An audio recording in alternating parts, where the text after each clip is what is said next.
1918 жылдың 22 ақпанында Ади Уолтон деген әйел өмірге шекесі торсықтай 4 килограммдық ұл алып келді. Роберт Першинг барлық балалар сияқты дені сау және өмірінің алғашқы жылынан бастап жас ерекшелігіне қарай өсе бастаған. Бірақ көп ұзамай оның өте тез жылдамдықпен өсіп жатқаны мәлім болды. Ол 6 ай кезінде 13 килограмм салмаққа жетті, ал 1 жасында 20 килограммға жетті.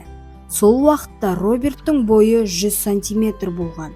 Ол уақытта Роберттің бойы тез қарқынмен өсетінін және сол бойының арқасында Гиннестің рекордтар кітабында жарияланатынын ешкім ойламаған болатын.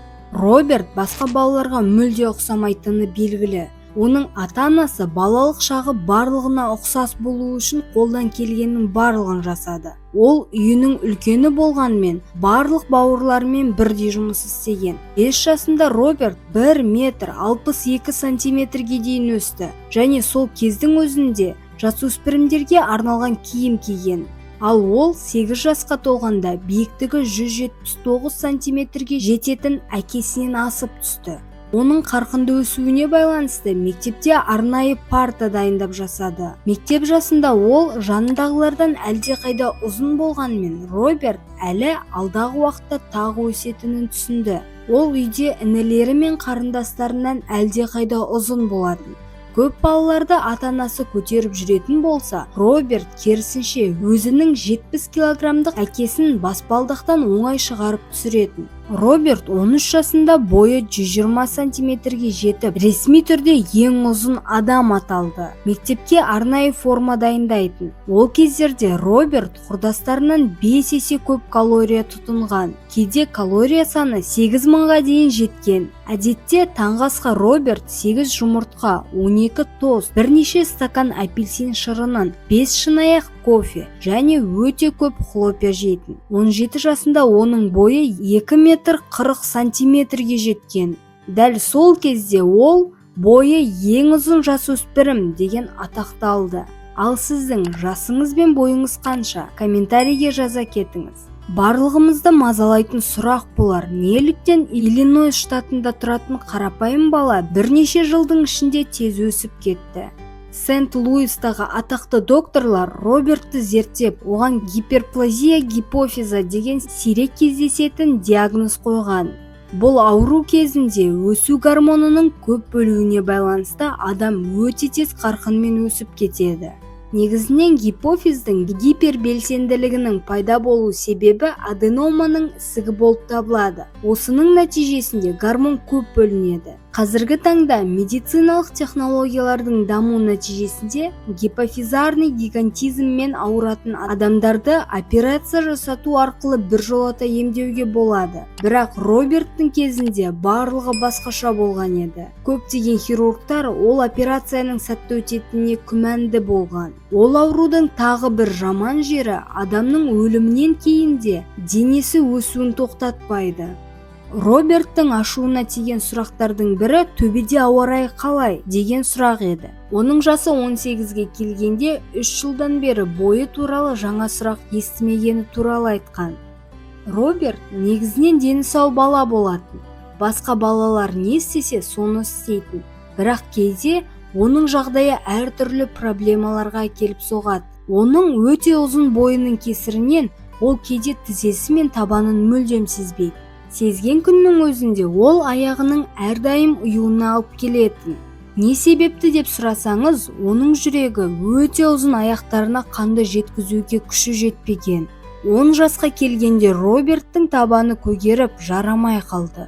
Бірақ ол ешқашан аурудың өзін басуына жол бермеген. Ол өмірінде мүгедектерге арналған арбаны қолданған емес. Роберт 14 жасқа келгенде аяғы кішкене шалынып құлап қалады. Сол кезде ол табандағы 2 сүйекті сындырып алған болатын.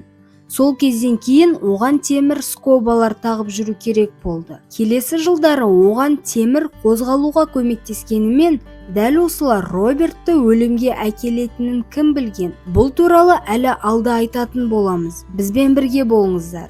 Мектепті аяқтаған соң Роберт 19 жасында 257 сантиметр бойымен әлемге әйгілі Гиннес рекордтар кітабына дүние жүзіндегі бойы ең ұзын адам болып енді. Бірақ Роберттің бір ғана арманы бар еді. Ол Редклифф колледжіне түсіп, заңгер болу еді. Әрине, оның арманы орындалды. Бірақ өкінішке орай Роберт тек бір ғана семестр шыдай алды. Себебі оның 32 сантиметрлік үлкен қолы әлемдегі ең үлкен қол болған.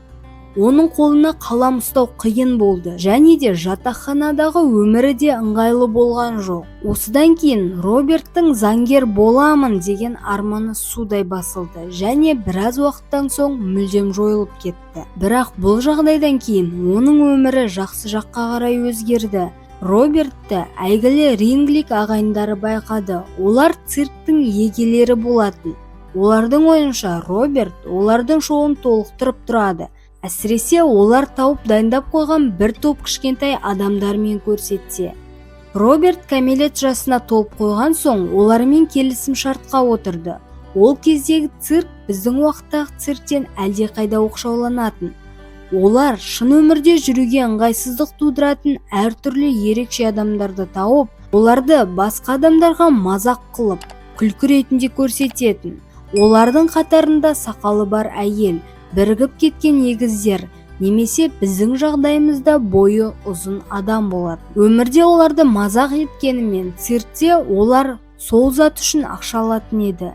Цирктің егелері әрдайым халықты қызықтыра алатын тұлғаларды іздеген.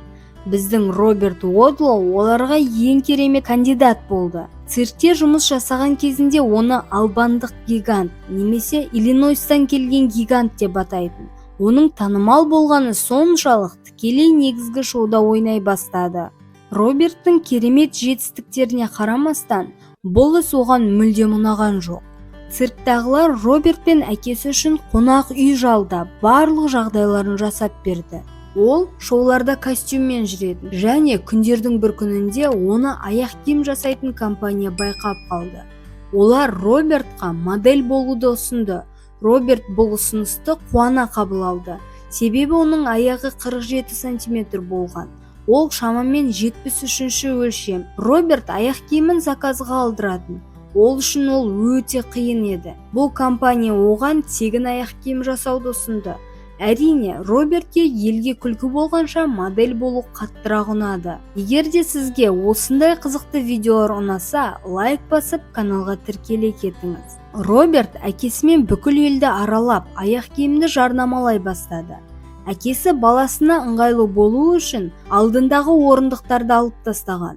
Осылайша ол әкесімен 800 қала және 41 штатты аралап, аяқ киімге жарнама жасаған. Бұл уақытта Робертке басқа да американдық компаниялар жарнамаға ұсыныс қалдырған. Негізінен Роберт отбасымен тыныш өмір сүруді қалаған екен. Оның жанындағылардың айтуы бойынша ол мінезі жұмсақ, тәрбиелі адам болған. Оны тіпті жұмсақ гигант деп те атаған екен. Ал циркте оны ергежейлі джентльмен деп атаған. Робертке әртүрлі қалыпты жұмыстарды жасау оған қиындық тудыратын. Мысалы, Роберт үстел үстінде отырғанда аяғын бөге алмайтын. Оның барлығы заты тапсырыспен жасалатын. Киімдеріне 3 есе көп мата кететін. Ал кереуеті 3 метрлік еді. Ал қонақ үйлерде Роберт үшін 3 кереуетті қосып беретін. Кинотеатрға баруды тіпті мүлдем армандамайтын да еді. Роберттің ата-анасы тек оған арналатын үлкен үй салуды жөн көрді. Есіктері 3 метрлік. 3 метрлік полкалар, үлкен шкафтар, потолоктар, 60 сантиметр баспалдақтар. Бірақ экономикалық шығынға байланысты бұл үйді салу мүмкін болмады. 1936 жылдың 2 маусымында Чарльз Камбер деген есімді дәрігер Робертке келіп бірге жұмыс жасауды ұсынды. Уодлоу отбасының сөзінше ол кісі өте дөрекі болды, және Роберт онымен жұмыс жасаудан бас тартқан. Оған ашуланған дәрігер Роберт туралы мақала шығарды. Ол мақалада Роберттің психикасы мен дамуында болған тежелістер. Оның сөзінше Роберт ешкімге жаны ашымайтын, интроверт болған деп айтылған. Оған қоймай Робертті ақылды деп айтқан мұғалімдерге шағымданған. Әрине, оның бұл қылығы Уодлоу отбасының ашуына тиді. Олар жала айтқаны үшін оны сотқа беріп, компенсация ретінде $100,000 сұраған. Бұл оқиға өте танымал болып кетті. Және сот болатын залдың алдында өте көп адам жиналып, гигантты көргісі келді. Өкінішке орай, Уодлоу отбасы сотта жеңілді. 22 жасында Роберт негізінен қолындағы таяғымен жүретін, ал аяғында әрдайым скобалармен жүретін. Ол аяғының астыңғы жағын сезбеуіне байланысты бір темірін аяғын сырып қажап бастағанын байқамаған. Мичигандағы бір фестивальда жүрген кезінде аяғында өте үлкен көпіршік пайда болған. Ол жақтағы ешқандай аурухана оны қабылдағысы келмеді. Өйткені ол жататын жерге сыймайтын еді. Сол себепті аяғында сепсис пайда болды. Бұл аурудың кесірінен иммунды жүйесі де зардап шекті. Көп ұзамай дене температурасы 41 градусқа дейін көтерілген соң, докторлар жедел ота жасауға мәжбүр болды. Бірақ ол ота Робертке мүлдем көмектеспеді. Көп ұзамай инфекцияның кесірінен ұйқыда жатып көз жұмды. Ең соңғы рет бойын өлшеген кезде 2 метр 72 сантиметрді құраған еді, ал салмағы 200 килограмға дейін жеткен. Роберт үшін арнайы қабір жасатып, Мэдисондағы мазарға жерледі. Оның қабірінің ұзындығы 378 сантиметр, және де 81 сантиметр еніне қарай еді. Оның қабірін 20 адам көтерген. Және онымен қоштасу үшін 46,000 адам келген болатын. Роберт Уодлоу жас болса да өзінің артынан керемет із қалдырған. Роберттің өлімінен кейін оның отбасы оның денесін қайта қазып алып, ғалымдар зерттейді деп өте қатты қорықты. Сол себепті де оны бетондап қойған болатын. Әлі күнге дейін Роберттің рекордын әлі ешкім бұзған жоқ. Бұл батыл жігіттің хикаясын әлі де талай адам қызығушылықпен тыңдап қарайтыны анық. Егер де сізге бұл видео ұнаған болса, қазақ тілді контенттің дамуына үлес қосып, каналға тіркеліп, лайк басуды ұмытпаңыз.